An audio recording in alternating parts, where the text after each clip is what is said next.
that better? Yes. Okay, so, you know, it changes every time. Sometimes we have music, sometimes we don't have music. This time we don't have music, so we just have to feel it in our bodies as we now welcome the graduates. Please put your hands together.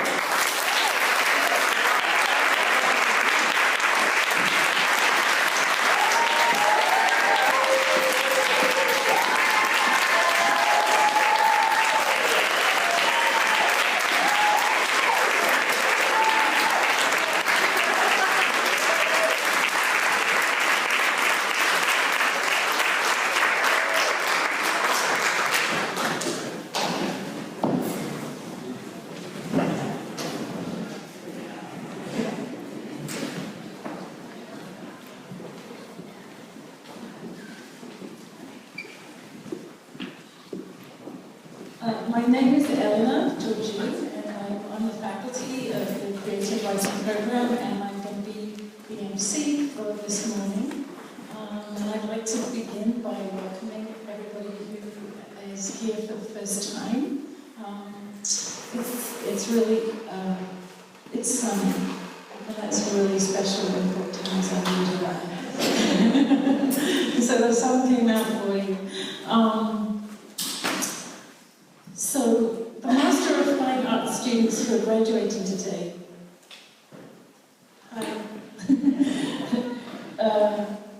chose this program for a number of reasons.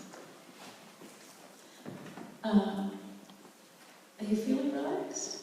Yeah? Good, okay. But for this moment, I'd like to focus on just one.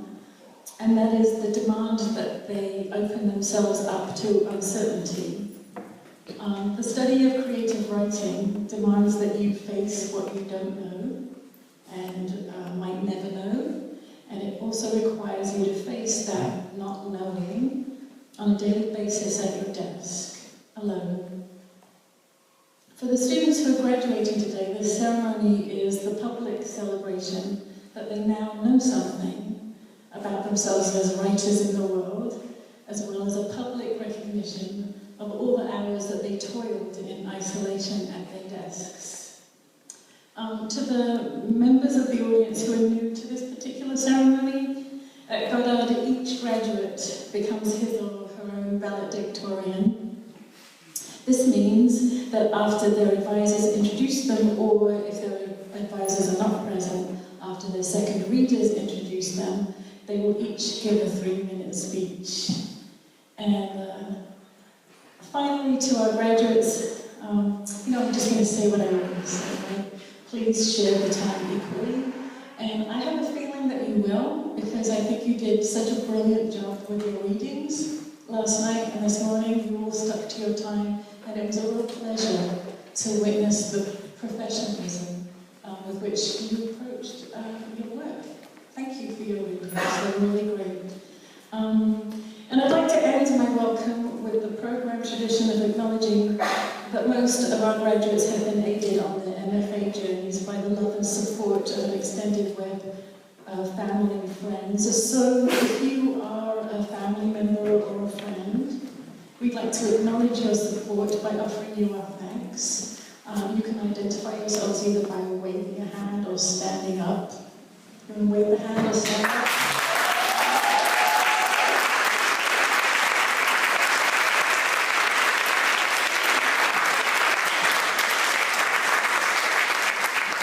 And now, without further ado, it's my great excitement to introduce Amy Liu, who will be our commencement speaker. Amy.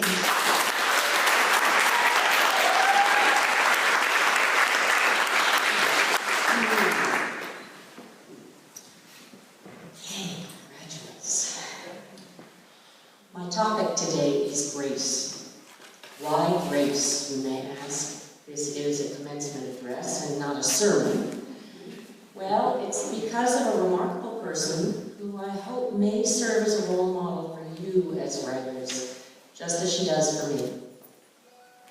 Meredith Hall is now 65 years old and an author who teaches at the University of New Hampshire, where she earned her MFA some years back. But she didn't graduate from college or even begin writing until she was 44. And it took a painful divorce to set her on this path.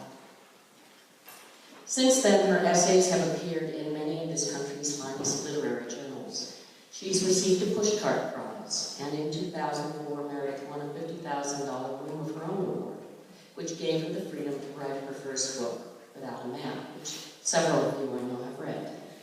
And with that book, she made the New York Times bestseller list. Oh, and when not writing or teaching or winning awards, she physically built houses alongside her sons in their family construction business, all of which should make her a source of inspiration for any graduating MFA student. But none of this is why I want to talk to you about Grace, at least not directly. I first met Meredith Hall at last February's AWP conference in Seattle. We were both on a panel discussing the writer as mediator in memoir and personal narrative. And Meredith spoke eloquently about finding and crafting the perspective she needed to write her life story. It wasn't easy. She had spent decades wrestling with the pain and rage that resulted after a teenage pregnancy led to her being shunned by her formerly nurturing family and small-town community. She also struggled with the ongoing guilt and grief of being forced to give up her baby, only to learn 21 years later that he'd grown up in poverty with an abusive adoptive father. Tough stuff, but the question before her was, what was her intention as she wrote this story? To punish or shame her unrepentant parents? To paint herself as the innocent victim of small-town small-mindedness? Or perhaps as a reborn crusader for the rights of teenage mothers? To mine her own trauma for tear-jerking effect? Or just to unburden herself of an experience that was too heavy to carry alone anymore? Some of these possibilities, I suspect, may have tempted a few of you graduates as you labored with your own thesis projects. Inevitably, as Meredith worked through the intentions she did not want to let shape her writing, the word forgiveness came up as a possible goal or ethos or governing principle, perhaps, as in writing to achieve, grant, or express forgiveness, or as a prerequisite, as in you can't write a memoir until you've reached a place of forgiveness.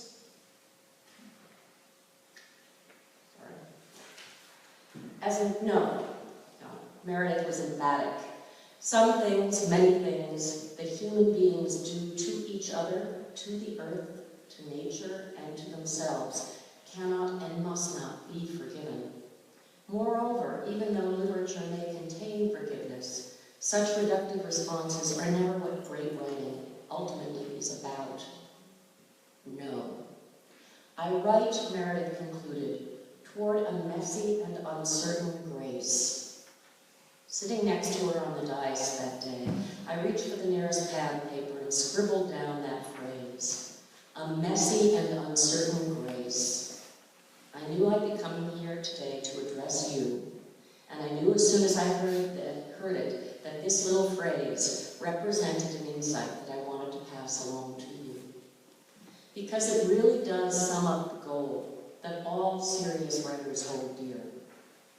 Flannery O'Connor didn't aim for tidy, absolute answers, much less absolution. Can you imagine T.S. Eliot having anything to do with easy sentiment? Or James Baldwin letting his characters or readers exit his stories without any lingering doubts? Certainty would defeat the entire purpose, because real writers embrace the full complexity of truth, and they understand that their job is to reveal the very unruliness of the grace that resides within that complexity, which is to say that truth contains beauty, balance, empathy, mercy, love, and insight, but these elements are rarely obvious or neatly arranged. To be made visible, they need to be unpacked. And that's a term my students will certainly recognize. Yes, unpacked and contemplated, absorbed, then reassembled and expressed anew through the magic of art. beauty, balance, empathy, mercy, love, and insight.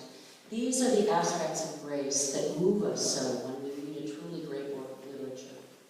We feel love even for characters who commit unforgivable crimes. Think of Dostoevsky's Raskolnikov. We feel uplifted by the beauty of the language, even if it makes us gasp with horror. Remember Conrad's Heart of Darkness. We feel shaken by wisdom, even if it's delivered with snorts of laughter. Ever read David Sedaris or George Saunders? Grace in all its messy uncertainty is the beating pulse of art. And although it's ephemeral, it's also absolutely tangible. When we say a piece of writing works, what we mean is it's alive with grace. By extension, we mean that the author of the piece has composed that sense of grace. And to take it just one step further, we mean that the writing embodies grace that the author has found within himself or herself, most likely through the very practice of writing. And it's all of this that Meredith meant when she said she writes toward grace. You must know by now that mess and uncertainty abound in the writing life. All those scribbled notes and wayward journals, draft after draft in the wastebasket or trash pile, mountains of dog-eared books and literary journals cluttering up your partner's orderly decor. Not to mention the carnage of your thesis, as it lay sliced, diced, and hemorrhaging after your advisors had their go at it just 4 short months ago. Or the vise of despair/desperation that seized you as you gazed at this mess and wondered how you could ever, let alone in just 2 months, regenerate it into a real book. And yet, every one of you did it. Out of that mess and uncertainty, you created poems, stories, essays, memoirs, plays, and screenplays, each of which embodies your unique and hard-earned grace. The lesson here is that grace is anything but easy. You've got to fight for it. You've got to believe in it. You've got to feel it in your words, your characters, and stories, even as you bear witness to the grit and grace in daily life around you. In your families, some of whom are here today. In your communities, and in your travels. In your ongoing friendship with each other, and perhaps most difficult of all, in yourselves. Because life as a writer can seem anything but graceful. Maybe you'll all sail out of here into a future filled with pushcarts and fellowships and bestseller rankings of your own, but I'm willing to bet that most of you will hit at least a few setbacks along the way.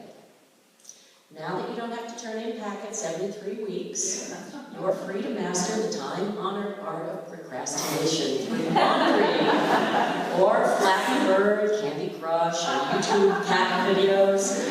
As news of your classmates' latest publications pop up on Facebook, you may just find that your newest pal is a green-eyed monster named Envy. And even when your book is out, with a prestigious New York publisher, no less, you'll doubtless spend just as much time obsessively checking your Amazon ratings as every other published author I know. So much for beauty, balance, empathy, mercy, love, and insight. Fortunately, if there's one thing you've all learned how to do, it's to trust the process. So pay attention to even your seemingly graceless moments and learn to appreciate their messy complexity.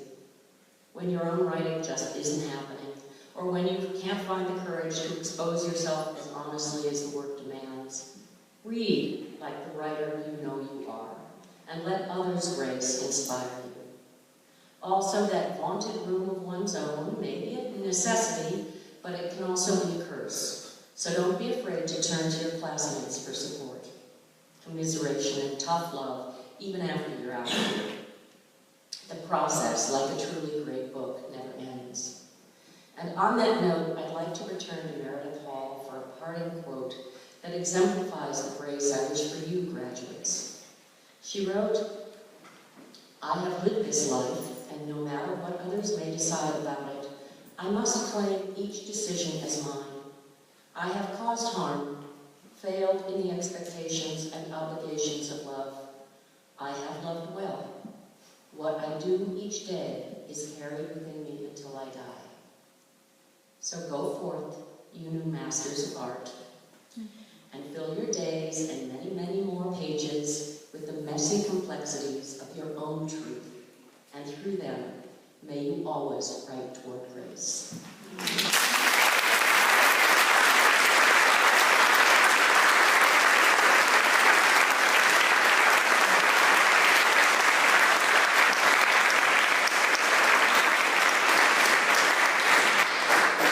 Thank you so much, Amy, for that lovely commencement speech. The first people I would like to call up are Marty Stegner, Dawn Jones, and Ashley Summers to be introduced by their advisor and also reader, Dara Cloud.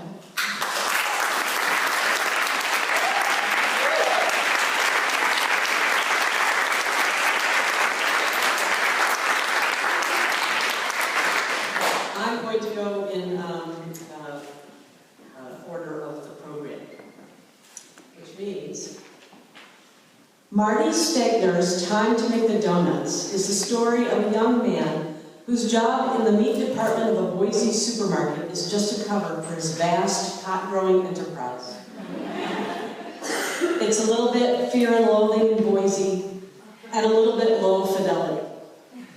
His extremely dry humor and keen sense of irony dictate the tone of the story of a successful small businessman with an in-epic demand illegal product to sell and a celebrity chef who comes to take his business international.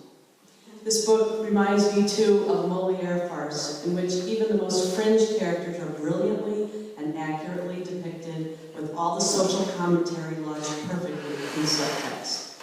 Congratulations, Mark.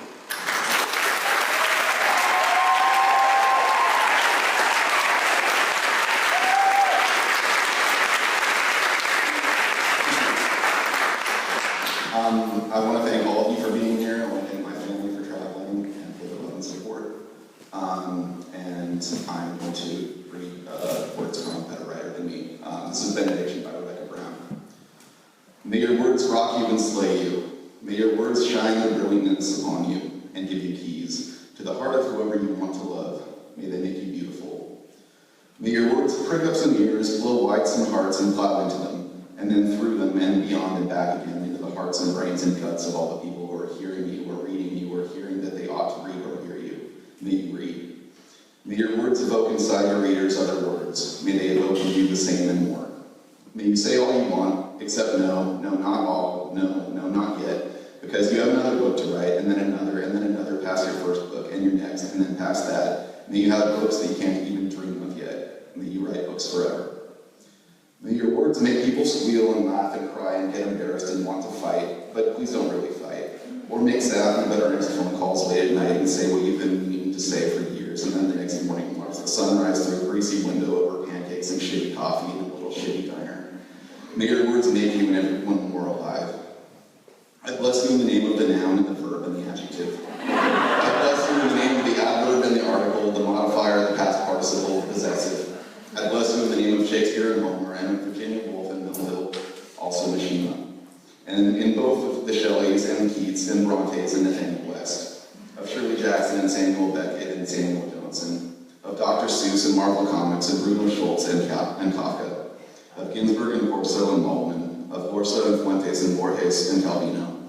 Of Austen and Cleese and Lispector and Willie and Tara and Francis and Summer and Matthew and Richard and Sarah and Amber and me and all the names of you. Our blessing now has ended. Go ye therefore and right the world. Thanks.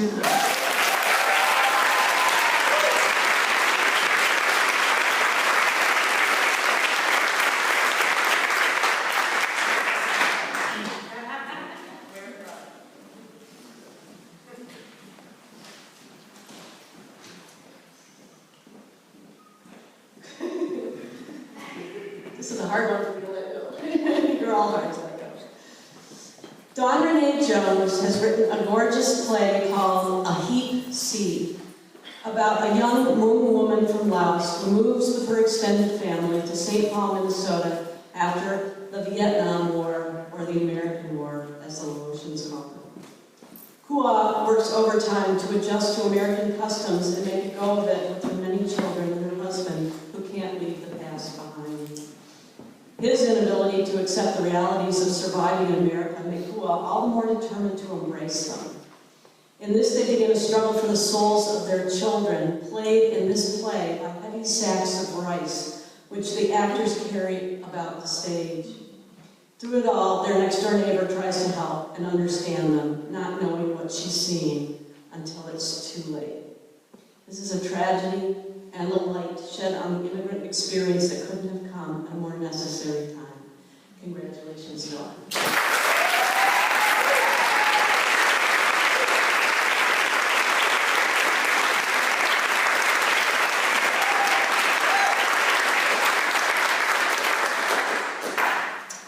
To quote our eminent Vice President of the United States, Joe Biden, this is a big fucking deal.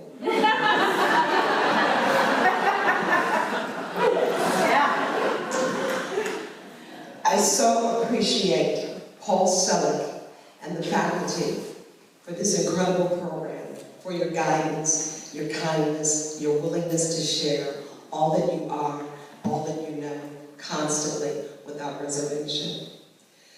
I am most grateful to Derek Cloud, and where words escape me, I just wrote, OMG, OMG, OMG. Thank you for your passion and your clarity. Thank you for showing me the way as I fumbled in the dark. Thank you to my family and my friends for your love and for your encouragement.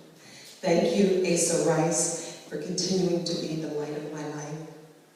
Thank you, classmates and cohorts, for holding my hand, laughing at my jokes, laughing at my stupidity, and constantly reminding me that we can do this. We can do this. Hey, we did this. And to the incoming G1s, I offer this heartfelt advice. Come eager. Come hungry, and you will be fed. Come humble, and you will be rewarded. I promise you, you will make fast and deep friendships and new families and a new family of witnesses. You will make mistakes, you will make discoveries, and you will polish the gold within you that you didn't even know you had. And finally, I ask that you all, my gratitude and wish for you is that you make the best of this magic moment, this life, and may your services equal your dimes.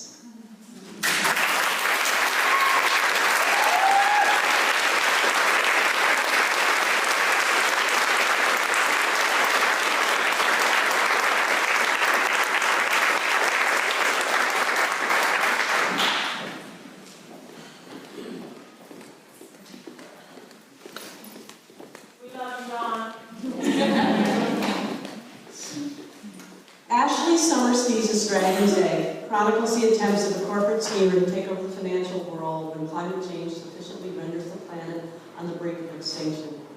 Sasha and Pierre, brother and sister, become unwitting pawns in his scheme until they wake up to what is happening and do something about it.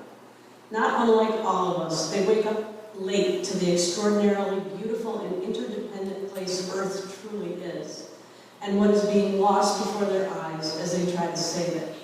It's a spellbinding ride, this book, with a real message told in a heart-stopping and heartbreaking way. Congratulations, guys.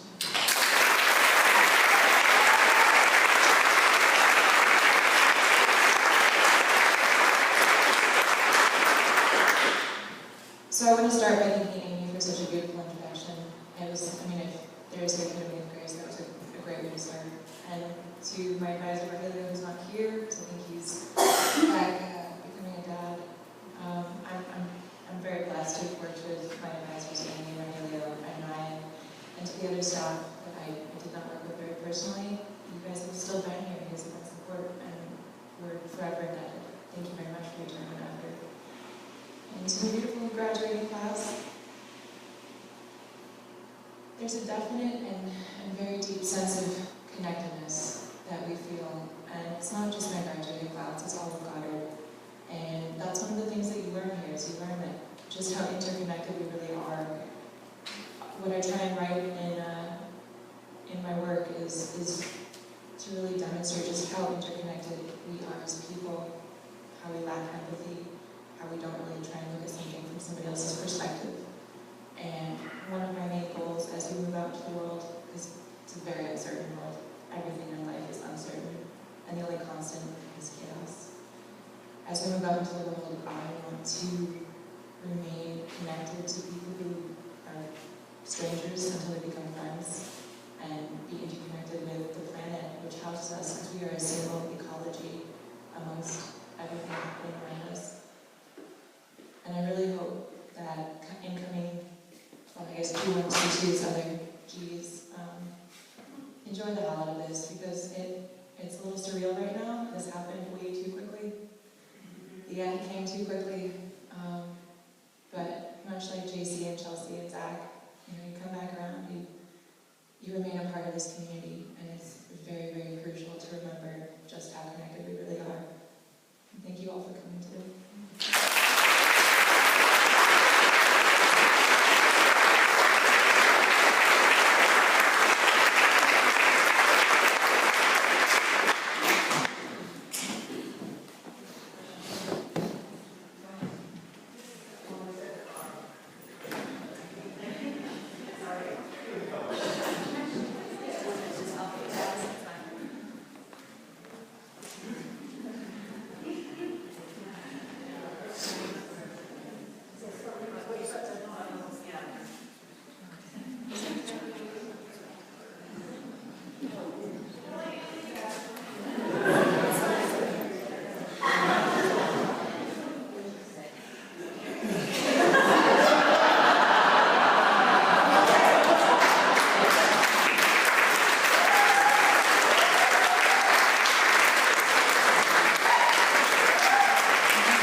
So, the staff very carefully put all the diplomas in the order of the program, but the advisors are not here, so I shifted everybody around. So that's why we had a struggle. It's not that Ashley did anything wrong.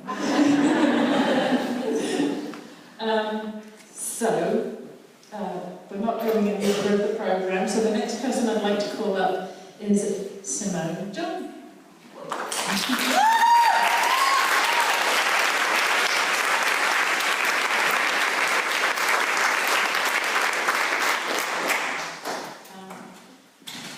Simone John's Testify is a collection of poems that take as their starting point the highly publicized death of a young black teenager named Trayvon Martin and the subsequent trial that resulted in the acquittal of his killer.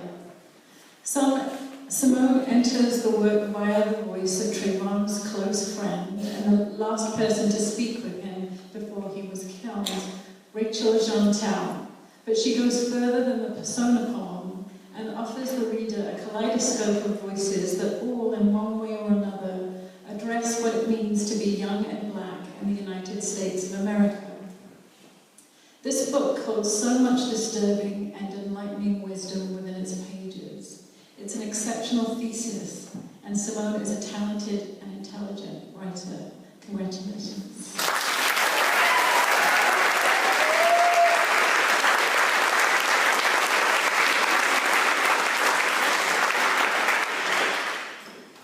Not being on order, I thought I had time. Goddard is magic. I think that most of you know this, as far as students who have been here and people visiting who have heard your loved ones read and watched part of this graduation. I'm also talking to the G1s who are new. Clearly you're starting to see that you're onto something here. I actually graduated from Goddard's East Coast program for my undergrad, so I've written more packets than anybody needs to write in a lifetime. And I was thinking, while I was listening to the commencement speech, I was thinking about my life over the past 6 years, and everything good, everything that I've loved, everyone that I've loved, the countries that I've seen, the poems that I've written, everything always ends up tracing back to Goddard. So I'm so grateful for the opportunities that I've been given, for the people that I've come in contact with, and I want to shout a few people out right now. Elena and Dara, who helped midwife my work when I didn't think that I could do it, who gave me the most spot-on feedback, even when I couldn't hear it at first, things that turned out to really just take my work to the next level. I'm so grateful for you and your accommodations for me when I thought that it wasn't going to happen. Randy, my bestie here, my fellow carb enthusiast, and partner in crime at the bread table. You have one Ellen as well. Moving on. To the ladies of the Dollhouse, for Dub Forever, I am so grateful for you guys for supporting me. For Morgan, my best friend, who's actually from the East Coast Goddard campus, she's read every single packet I've written for the past 6 years, everything from my undergraduate to the last draft of my thesis that I sent out. So this is for her. My family, most of whom also couldn't make it from Boston. It's a big trek to be here for a weekend. For my grandmothers and my parents, without whom I wouldn't be up here. My twin sister, my roommate, Chanel. This degree is ours, to quote Drake, no new friends. You are my person, and I love you. To my brother, whom I actually dedicate this work to, who also couldn't be here, and to all of the graduates to come. I can't wait to see what you guys do next. Thank you.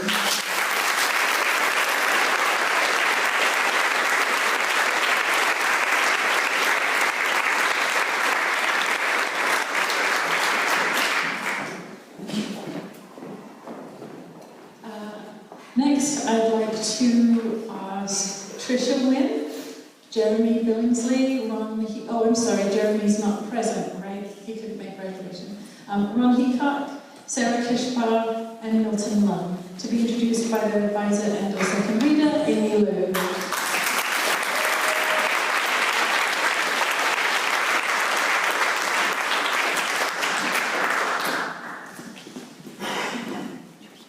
In Blood and Milk, Tricia Wynn has created a powerfully elegant composition of interlocking essays and lyrical prose poems about her experience as a single mother with disabled children in America's rural heartland. Though by no means a conventional memoir, the spine of the book becomes the author's journey from hopeful farmer femivore through betrayal, divorce, struggle, and sacrifice to ultimate renewal. Tricia narrates this journey with ruthless honesty, intelligent outrage, and fierce devotion to the fundamentals that shape her world, the rights of her children to health and justice, her own integrity as a strong and responsible woman, and the fight for a healthy and sustainable growth. As her advisor, B. Gates, wrote, "I feel sure that Blood and Milk will make its way into the world. I look forward to the splash." Hear, hear, Tricia. A dazzling job.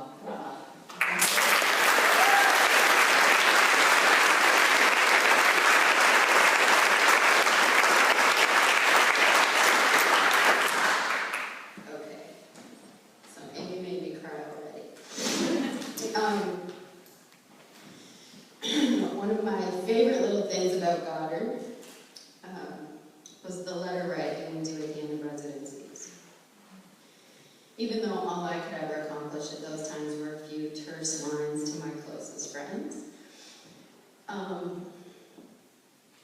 most of the letters I received were funny, short, encouraging, but one letter was different. This letter described both my art and myself as true, humble, life-affirming, and brave. I've never really considered myself an artist, and I'm obviously not so humble. But I have to say that letter instantly made it seem like all my efforts in this program were worthwhile. Because someone saw me. I had a witness. Someone understood and appreciated what I was doing here, and that is more precious to me than some letters after my name, MFAW, or the knowledge that I do, in fact, So thank you, letter writers.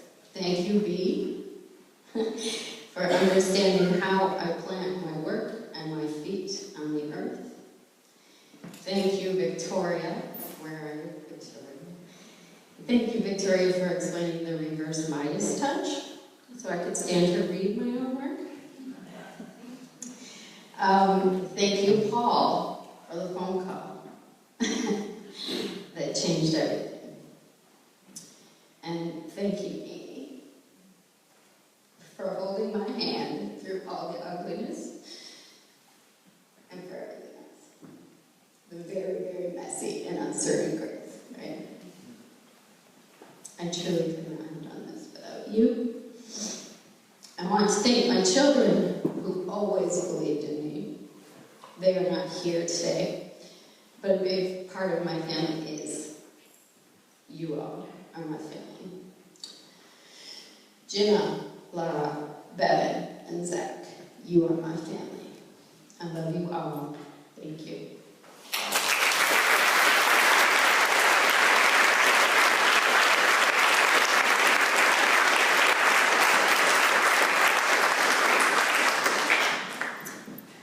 Ron Heacock. Ron's beautiful story collection in the neighborhood named for the stars pushes gently at the discovery of alternate realities unearthed and never forgotten from childhood, and especially from adolescence during the 60s and 70s. Several of these stories have a hybrid, magical realism quality reminiscent of the films Big Fish or Moonrise Kingdom. And the title novella in particular is a stunning reminiscence about growing up in a place and time between worlds, between nature and suburbia, between childhood and adulthood, between innocence and guilt, and between love and death. All the stories in this collection are inhabited by wonderfully drawn characters, both ordinary and blessedly eccentric. This is a gorgeous debut, Ron. Congratulations.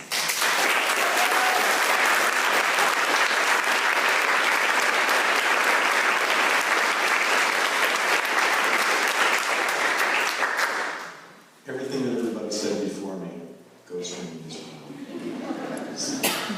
They all said things that I forgot to put in here.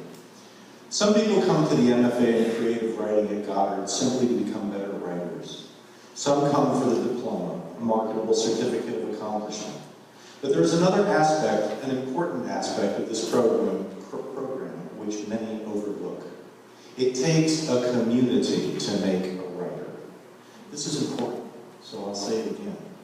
It takes a community to make a writer. During the past 6 years, I have produced 3,500 graduate packets, 30 graduate packets, over 1,500 pages of process papers, a bundle of annotations, a handful of critical essays, and 24 completed short stories. Each page was a labor. Each packet response inspired like some sort of creative person's Kubler-Ross stages: anxiousness, trepidation, confusion, anger, catharsis, and acceptance. I am immeasurably grateful to my family, my student cohort, my advisors, and the entire Goddard administrative team for support and encouragement. I am a difficult consumer of education. I am demanding and exacting of myself, which makes me moody and inconsolable. But most important, I need to thank too many people to name. From every author I have read, and every reader who has heard my words and responded in earnest.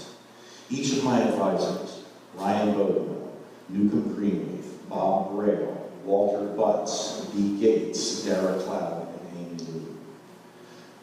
All of the students in this program from G1 to G Done. My sons and daughter, Justin, Morgan, and Galen. My son-in-law, Stephen. My brother Bert, who traveled across the country to be here today. To my patient and loving wife, Karen. Goddard has shown me this, that this process, this magical, intangible movement, with its mist-like chronology and its indirect direction, works. I am the proof of its success. It takes a community to make a writer. I love you. I will always love you. You are now my family. Thank you.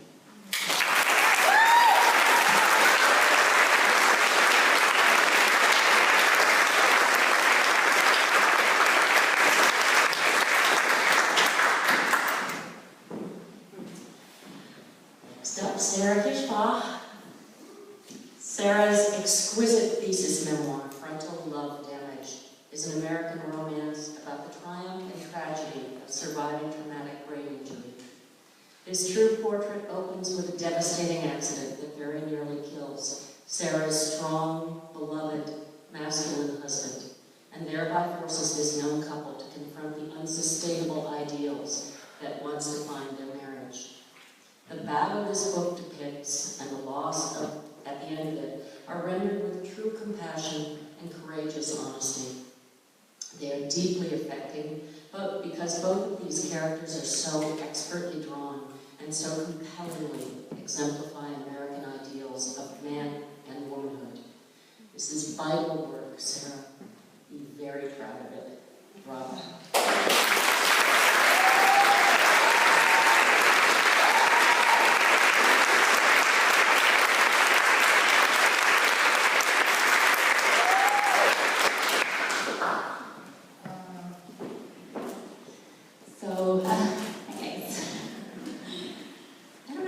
Had you asked me 5 years ago what I would be doing at this stage of my life, I doubt I would have said I'd be up here making this little whatever speech.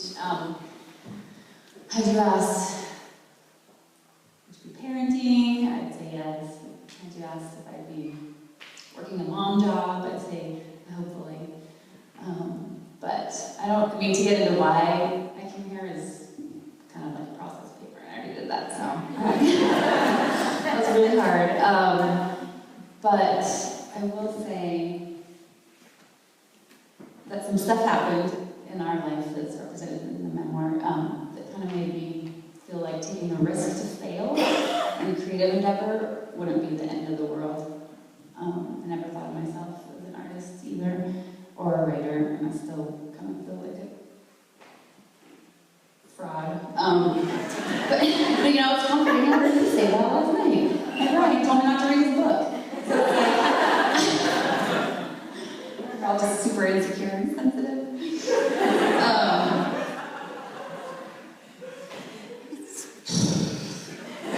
My most important people are here, my kids, Eliza and Lynn. And I know it's been a rough year, and they've been super patient with me, so hopefully I think writing is cool, but math's probably still better, I don't know. Be engineers. No.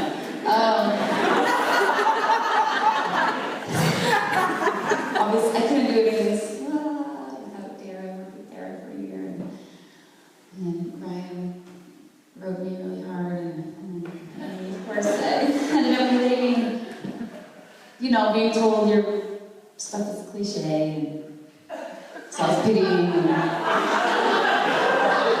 it's like the red marks in the margin is like this is WTF or meh, my favorite.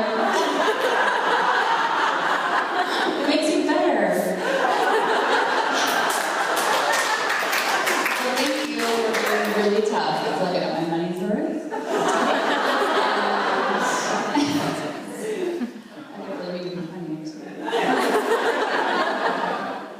I just feel less alone in the world with you guys. I feel like we'll always be friends. I think that's all. Thank you so much. Oh, wait, one thing. My parents are here. And I will say without my parents, I would be probably living in a mission somewhere. Thank you guys so much for being here and for everything and all your support. Thank you.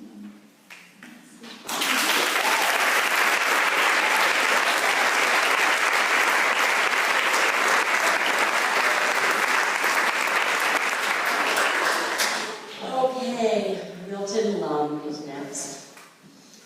Milt's fine thesis novel, Yake Aloha, Encircling Love, Leilani's story, is a carefully wrought narrative of loss, love, and the unfolding meaning of mana, oneness with the land and enduring strength found in Hawaiian family roots. Set on the island of Oahu in mid-19th century Hawaii, this moving story encompasses the trials and triumphs of Leilani, a Hawaiian woman whose passion for life, education, and family is put to the ultimate test when she faces leprosy and exile. Milt has created full characters, a deft feel for the setting of a changing Hawaii, and dynamic conflicts that reflect social forces, emotional rifts within the family, and the well-placed healing role of other Native Hawaiians, elders, and younger folk who all help bring Leilani peace. You should feel very proud of your accomplishment, Milt. Congratulations.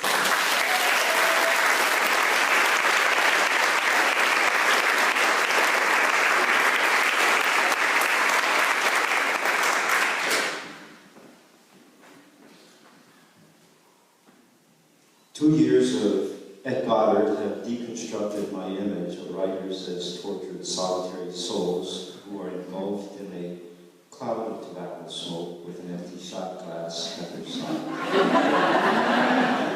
While creative writing is still an individual craft, the path to becoming one is a result of many supportive individuals. I'd like to acknowledge those who helped me on this journey. To my classmates, who inspired me through their caring as they courageously revealed themselves in their work. Their examples have kept me going through the difficult days of the residency. To Victoria Nelson, my first advisor, who recognized early on that I had miles to go and a very steep slope to ascend. Her gentle admonitions, comparable to Mr. Miyagi's, wax on, kept me grounded and pointed in the right direction. To be Gates, my second reader, whose pages of suggestions and kind words of encouragement provided the impetus to get to the finish line.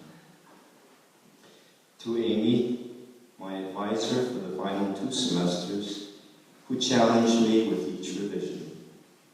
Her critical but very constructive comments were always spot on and led me to discovering new ways to tell a story.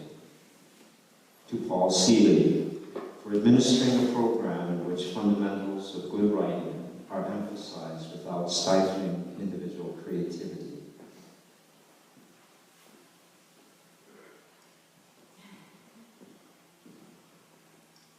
To my dear wife, Doris, soulmate, friend, and discerning editor, who stood by my side through this entire endeavor. Thank you all.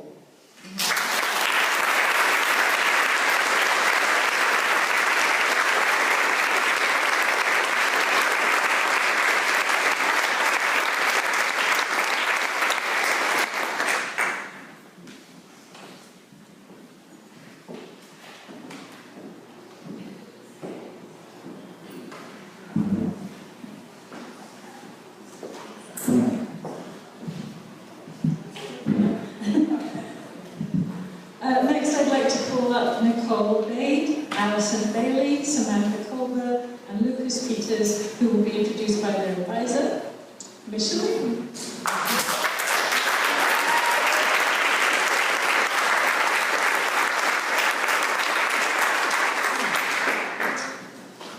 Hi everyone, good morning.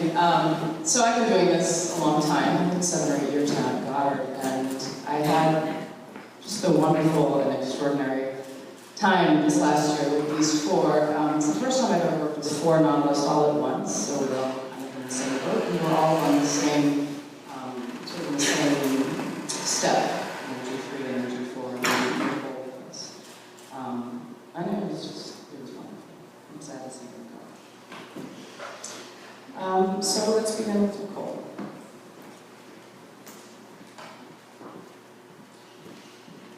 Nicole Bates' thesis, Chipped, is a work of speculative fiction set in some kind of post-apocalyptic future where some people live in a chipped world whereby they have given up their individual memories and identities to join the hive mind, and others, still human, remain unchipped and live below ground in the old world that is covered in dust and lit by an eerie blue light, and who are also fighting to survive.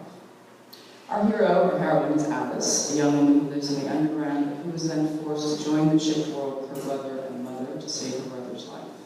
After Alice becomes chipped, she manages to conserve some of her individual humanity to eventually return to the underground world with a cast of folks she's met in the chipped world. As B.T. Gates wrote of the thesis, quote, Nicole Bate has written a fascinating and totally realized work of speculative fiction that is critical, engaging, and enormously entertaining. Her imagination glows as she creates a flowing reveal start to finish. It is a work with so much to say about what it means to be human, messy, and complicated as that often is, and yes, how love is ultimately the force of highest power and creation. Congratulations, Nicole.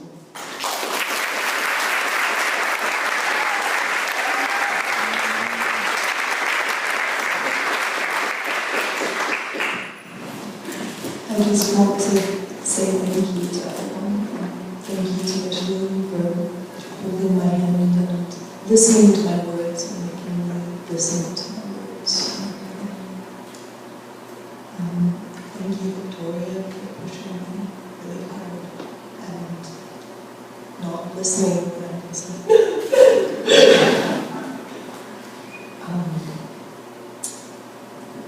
Thank you, Nate, for talking to me late at nights and letting me read you like 9 pages of really boring work.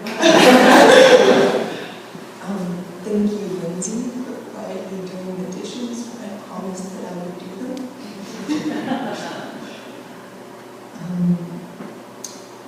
And thank you so much to my coworkers for encouraging me and pushing me. Drinking beer with me and things were pretty good. And thank you to all of the teachers at Goddard and the workshops and love and all the things that you've done for me. I really appreciate it.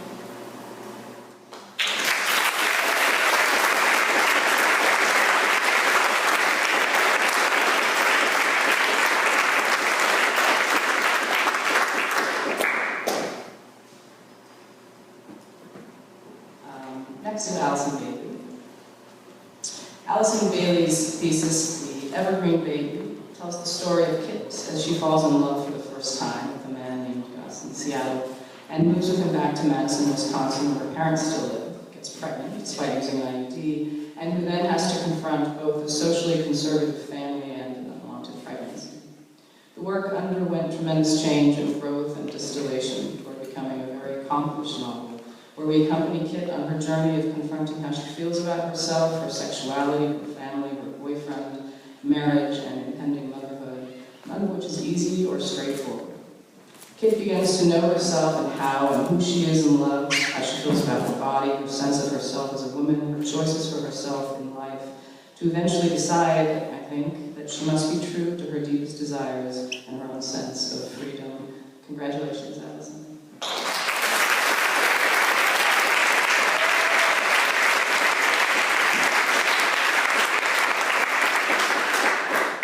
Okay, so I've got just basically a list of names here, just people that I have to say thank you. And the first people that I have to say thank you to are my parents, David and Mary Lou. They're here today, and I literally would not be here without them. So thank you for planting that seed. Next, I need to thank my advisors here at Goddard. B. Gates, who is very much upset she's not here because she watched me learn how to actually unfold the seed. I did not know how to do that when I got here, and she watched it happen, and it was miraculous to experience with her. I need to thank Shalene for making me read the first 50 pages of Henry Miller's A Tropic of Cancer, followed immediately by Emerson's Self-Reliance. It just ripped me open, and it changed everything I was doing in some really incredible ways. Thank you to every single one of the advisors and to all. You are all joining a list of educators that has stayed with me throughout my entire education, beginning with my 3rd grade teacher, Amanda Bowker, who taught me to write every day. She made us start every morning in the classroom with writing every day. I have to thank Gordon Burke, who was my teacher in 5th grade, who told me that my writing had a voice. He said that to me, and I've never forgotten it. I need to thank Sean Burris, who was the first teacher who ever taught me Borges. I need to thank Chris McQueen, who was a history teacher, but he's been a father to me. And I need to thank Isabel DeMart, who was a teacher at Lewis and Clark, who I will never forget. There are a number of women for whom I wrote the story. One is my aunt, Rachel Kaplan, another is Dr. Linda Cunning, my best friends, Sarah Aldrich and Tessa Honda. And I need to say the names of several authors who will continue to teach me, along with all these educators, Virginia Woolf, Toni Morrison, and Lee Bensler. Without other writers, we would not be here. None of us would be here, and they teach me to always perpetuate what it is we're doing. So, thank you to everyone. I love you all.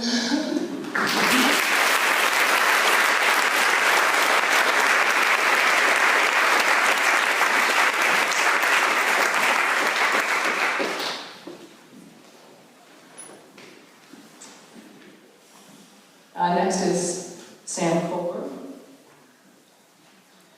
Samantha Kohler's thesis, Stolen, is a coming-of-age novel about a teenage girl, Eloise Goldstein, growing up in a complicated, sometimes violent, sometimes unstable, and dysfunctional family and trying to figure things out and make her way in the world. The story begins with Eloise getting caught for shoplifting and then contemplating while waiting for her mother to come get her various moments in her life, in her family and outside of the family. Sam worked very hard to bring together many disparate scenes into a cohesive whole to tell the full arc of this story. Stolen is a candid, vividly detailed portrayal of Eloise and the ways in which love is not always easy, family relationships are difficult to contend with, and how still the love of the self is the only path of freedom.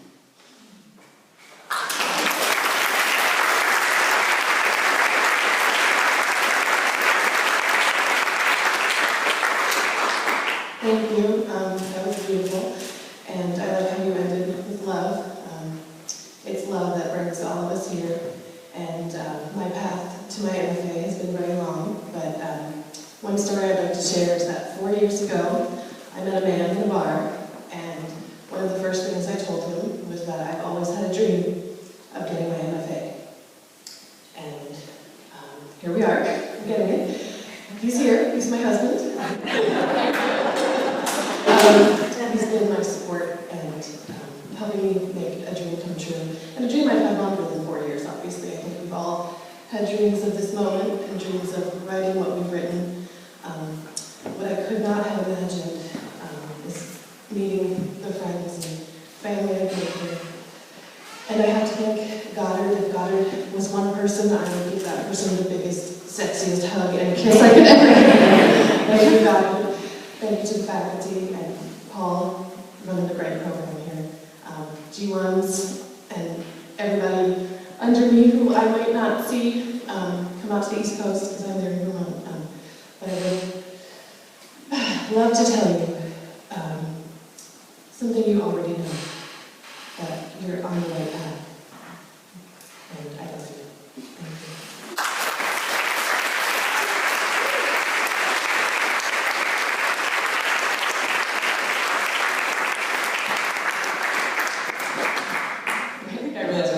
They all end with love. I'm like, oh no. Except that as students know, I think that art is love. It's a form of love. It's a kind of love. And it's transformative. So to end, Lucas Peters. His thesis is called Delivering the Dead. It tells the story of 2 American GIs during the Korean War and their experiences of the brutality of war, the bonding between soldiers, the tragedies that affect soldiers and civilians, and how stories of this war, of the men's childhood, of the book the main character is reading while they're walking around, are finally the redemption we can find.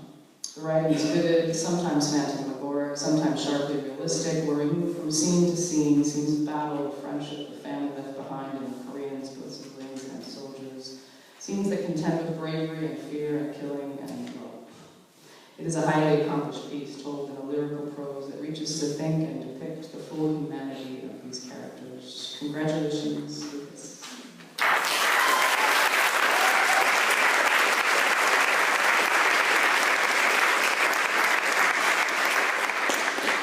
Earlier, people were mentioning uncertainty and professionality, of which I'm feeling incredibly certainly unprofessional right now. I haven't really prepared anything, but I do have some people I'd like to give a shout out to. First of all, Marty, open the donuts. I have a bag there. Marty, there's little packages. These are meant for for my cohort over there. There should be names attached. As most people know, I've been making the trip back here every 6 months from Morocco. For those of you that don't know where Morocco is, it's on the northwest corner of Africa. It's where I've lived for about 5 years now. I wouldn't come if I didn't think it was worth it. So to that extent, this is a little kind of reminder. We write, we love writing. That's what we do. G1s, buy in fully. Go to every workshop you can. G2, I know you think you're prose writers or poets or theater people, screenwriters, etc. That doesn't mean you can't go to a different workshop. One of the best things I ever did here was go to Elena's poetry workshops. I went to one of Rogelio's theater writing workshops, and you learn so much doing a different art, right? So do that. G3s, your thesis is coming up, but don't worry about it. Experiment, right? Go weird, right? I mean, this is one of the best things you can do, I think. Just go weird, right? G4s, that's when you trust the process, right? Just do the writing. Do the writing every day, the writing takes care of you. It's a give and take relationship. On that note, Ryan Goodnow, my first advisor for the first year here, had us sit down and write letters back and forth through our writing. I think you remember this exercise. One of the best exercises I've ever done. Your writing has a voice, and it cares, and it nurtures you, and it loves you. Remember that. Do that. Man, all the faculty, they're fantastic. I've managed to do at least one workshop with everybody here. Again, Goddard people, go to the workshop. That's what you're here for. You know, you learn so much from that. I'd like to give a shout out, of course, to advisors I've had. Ryan, thank you for making me a better reader. I didn't know really how to read before I came to Goddard. So you made me a better reader. Micheline, I can't explain what Micheline does. It's I felt like she reached into my gut and pulled something out, and that thing was gross and beautiful all at the same time. But I mean, it's love, it's the heart, it's the work we do. And Victoria, as my second reader, if you have a chance to just talk to Victoria, send her an email, do it. I'm sorry, you're going to get emails flooded now. She's wonderful to work with, and my work wouldn't be the same without her. Last thing, family. Dad, you're over here. Thank you so much. He was read my thesis through and taught me a lot about butts. By that, I mean with one T. I use butts too much when I'm talking with prose.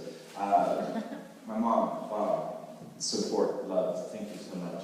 The rest of my family that's here, support. I think Ron was saying, the community builds a writer, you know, and we're all part of that community. And of course, I do both the editing.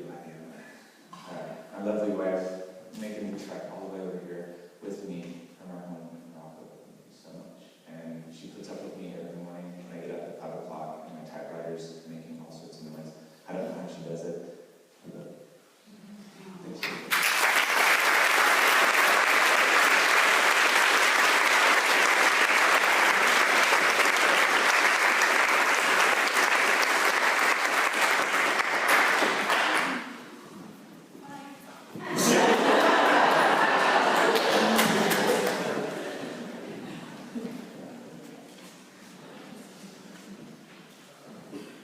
And last but not least, I'd like to ask Kelsey Hartley, Stephen Johnson, and Douglas Smith to come up and to be introduced by their advisor, Victoria Nelson.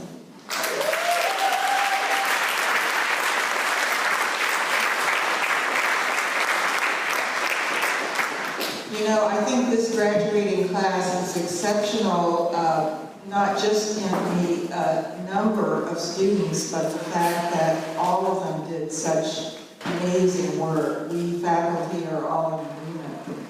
This class has produced some of the best writing we have ever seen. So it's my extreme pleasure to introduce to you the last three of the bunch. And first of all, I'll start with Kelsey Hartley. Drive It Like a Tugboat is the title of Kelsey's powerful memoir about the death of her father in a small plane crash and its aftermath. When her father was teaching her to parallel park her new truck, this was his advice, but it became a life mantra for Kelsey after she lost him and made the decision at age 22 to take over his main tugboat business, featuring the evocatively named Tugmuster, Penobscot, Seguin, Narragansett, Bath, and the Fanny J. As she revised earlier drafts, Kelsey made the profound discovery that this story about her father's death wasn't about accidents and breaking, but rather relationships and healing, especially those with the men in her life. Father, boyfriends, the men on the waterfront, men in the town. The narrative sets a deep rhythmic pace as it moves through a 7-year period of coping with the constant issues of the tugboat business on the outside, where Kelsey and the tugs are the only she's in an all-male world, and unresolved grief on the inside, grief that finally and memorably comes to expression in the body, not the mind. The result is a gripping coming-of-age saga in a sharply observed New England small port setting. And I want to quote Kelsey's remarks in her process paper, which is the paper everyone writes describing their creative experience writing their thesis. I want to quote it because I think these remarks sum up beautifully the experience of so many Goddard memoirs. It was not my father's death that led me to this writing program. It was that I was faced with an enormous, uncharted place inside myself, and I needed a way to understand it. The writing process, she said, leads to a profound change in the way one relates to the world. Writing, in the way I was taught, is to fully become yourself, your character. In short, it is to become empathetic. It is to connect oneself to everyone else in experiences both shared and imagined, experiences that are profound, loving, desperate, joyous, horrific, and beautiful. Congratulations, Kelsey.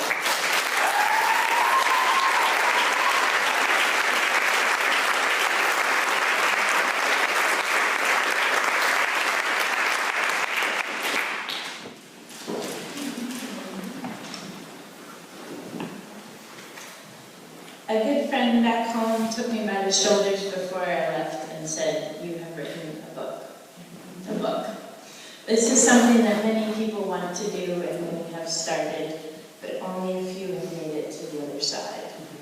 You are now there with a very small percentage of the population who have written a book. So congratulations to my fellow classmates on this amazing and difficult feat. I'm so excited and honored to be standing alongside all. I flew out to Seattle this week on the exact day and time my father's plane went down 7 years ago. These last 7 years are what I've written my thesis about. And flying out on this day for graduation was in fact perfect. Getting to this place, to this moment, has been a huge transformation, and the process of the last 2 years has been a gift of healing and revelation, of becoming self. Writing has opened me up to see beauty clearly and pain's compassion. Writing has made me a better person. So, the new G1s and those in the middle, and everyone about to start your last semester, enjoy every minute of your work. And for all my fellow graduates, don't ever stop. Thank you, Paul, and the faculty, and everyone who's made this program so powerful. Thank you to my advisors, to Micheline, who taught me to find freedom in writing and to write all that is true. Thank you to Ryan, who taught me truth is more important than comfort. And thank you to Victoria, who sees the big picture and led me through many revelations. To my family, my mothers and sisters, and to Ben.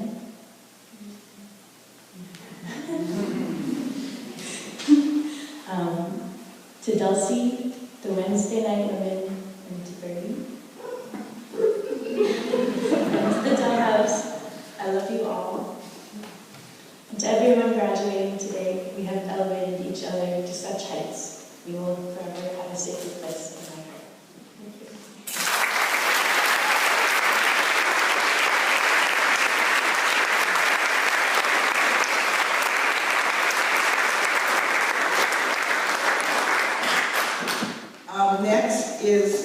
Steve Johnson's.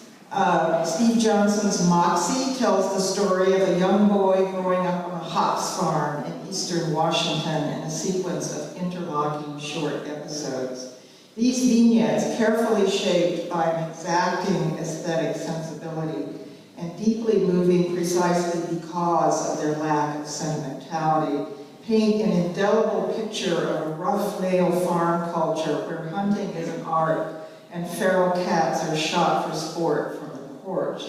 Whether he's talking about hops picking, flying piper cubs, or duck hunting, Steve's descriptions, like those of Hemingway or Jim Harrison, carry the authority of a fully fledged writer's voice. He has a sure instinct for selecting exactly the right details that bring each episode vividly to life. We learn about hops, cutting, drying, compacting, baling them, and in the interstices about the people connected to them. We learn about the narrator's father, a man of great humor and great honor, a hunter, an alcoholic, someone who names his dogs Mike and Ike so they'll both come at the same time. And brings his wife a donkey with a blue bonnet so she'll have something nice to look at out the kitchen window. He's one of a group of, quote, fit and wondrous drunks in Stetsons and truck hats lounging on a wraparound porch who stand and talk and watch the sun come up and never get tired.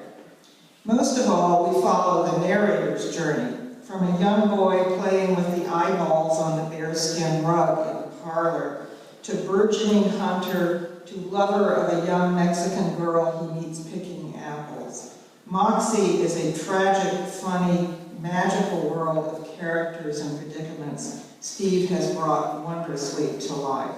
Congratulations.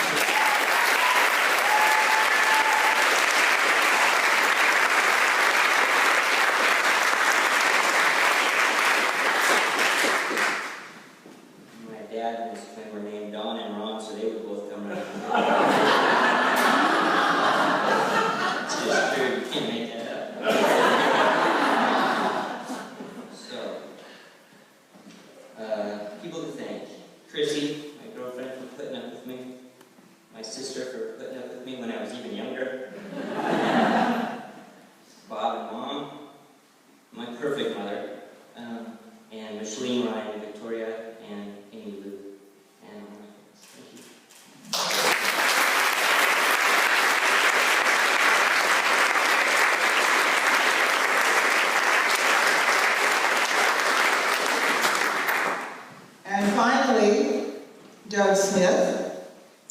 The centerpiece of Doug's story collection, Song of the Snake, are three interlocking tales crafted from a novel still in progress, a funny, phantasmagoric tragicomedy involving a rock band, Pythagorean music theory, a 20-foot python who shapeshifts into the seductive yoga instructor you met at the graduating reading, out to lure his plumpest student to her fate. A fisherman who turns into a pelican after a sojourn in a catfish's belly. Other stories in this collection tell of ill-fated bird-watching excursions with a subtext of baby-making, pro and con. Relentless New Age hucksters shilling supplements and back adjustments who can and should only be silenced by brute force. A retreat where a reluctant participant finds his spiritual epiphany getting stung by a swarm of bees. A voyeuristic cat who shuffled from relationship to failed relationship. A gym narcissist who riffs nonstop at a boy struggling with his sexual identity. These imaginative, fiercely intelligent, entertaining stories show an uncanny ability to set up a situation in the real world that slowly, inexorably, to his character's consternation, disintegrates into catastrophe.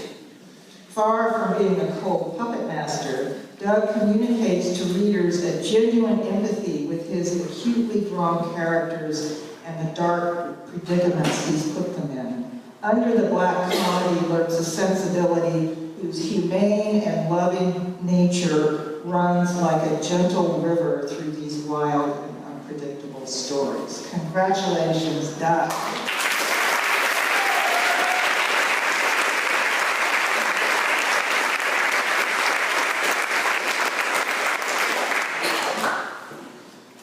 Okay, I think I need to start by thanking my graduating class for stealing all my material.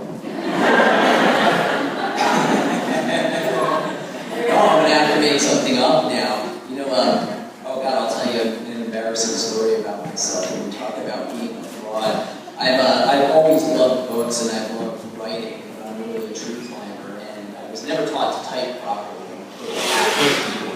So after the final packet was turned in, I resolved to deal with that. I enrolled myself in this intensive typing program for 10-year-olds to adults, and it wound up being 10-year-olds and me.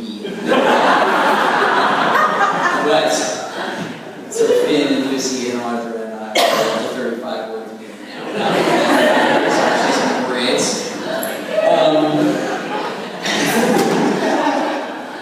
So let's see. I'm a person who's used to getting away with stuff, and I really like to give a special thanks to Victoria and to Ryan for not letting me get away with shit. I really feel like becoming a better person and a better writer is learning how to take a punch sometimes.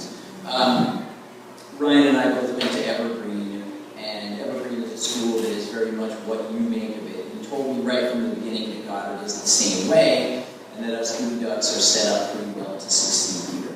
And I know I produced some dud material here at Goddard, but I really don't feel like there were any dud packets. They were all on time, they were all pretty thick, sometimes too thick. You know, out of the 1,000+ pages I wrote here, I might be most proud of my general bibliography.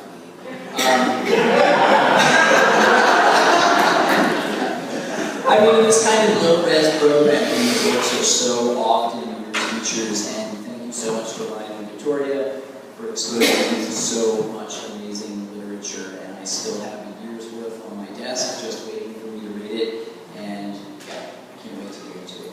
Special thanks, of course, to Gia and Zizi. You guys did a lot to help me get this degree. I really appreciate it. Thanks to Jackie for coming to graduation and for recognizing that I make the best food pies in Western Washington. So thanks to all the staff and the faculty. It's going to take some willpower to not be crashing workshops this week, but I'm not going to. And yeah, thanks to all the other students that we had no idea how many friends I was going to make in this program. So I guess the last thing I would like to say is I feel like I'm in this pickle right now. It's kind of cliche for a person who's graduating from a liberal arts program. Because I'd like to figure out something to do next that is going to make me happy and hopefully generate some money without me having to like fork over my soul or wind up in the fangs of some nasty midlife crisis. But that thought gives me deja vu because that's why I signed up for it. No, which is a good argument for starting over, but I'm not going to do that. It's time to just write a really great book, and thank you everybody so much. Good luck to you.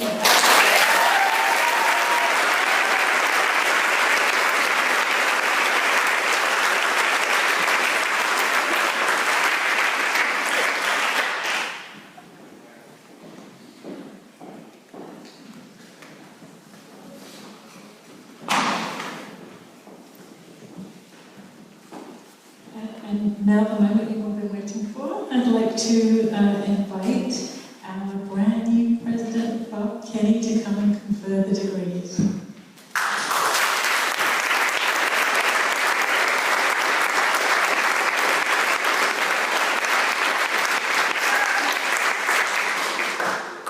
As I was listening, I was thinking the brand new president thing is I'm in my third packet.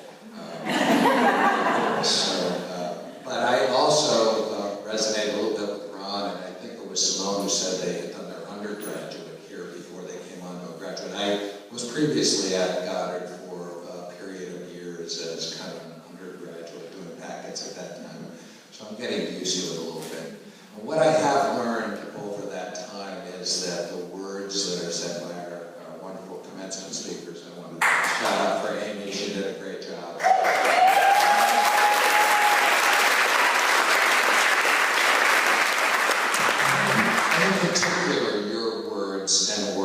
are really much more than I could ever say. It reminds me of the kind of quotes that say things like, go out and do something great. It's better to fail at doing something great than to succeed at doing little at all. And as I know I'm paraphrasing somebody here, but that's what popped into my head as I listened to you.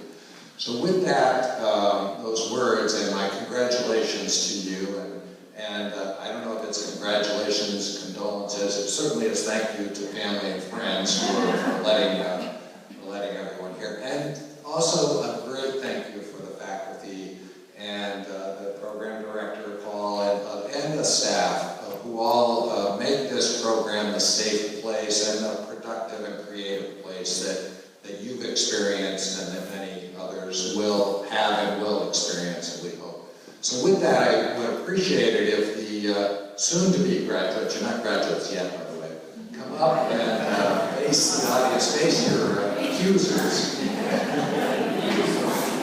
And I will do the formal conferral degrees.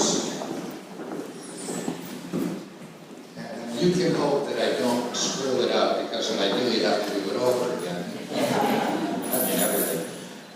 By the authority vested in me by the Goddard College Board of Trustees in the state of Washington, and with the nomination and approval of the faculty of Goddard College, I hereby confer upon you the degree of Master of Fine Arts in Creative Writing with all the rights, privileges, and responsibilities pertaining thereto. Congratulations.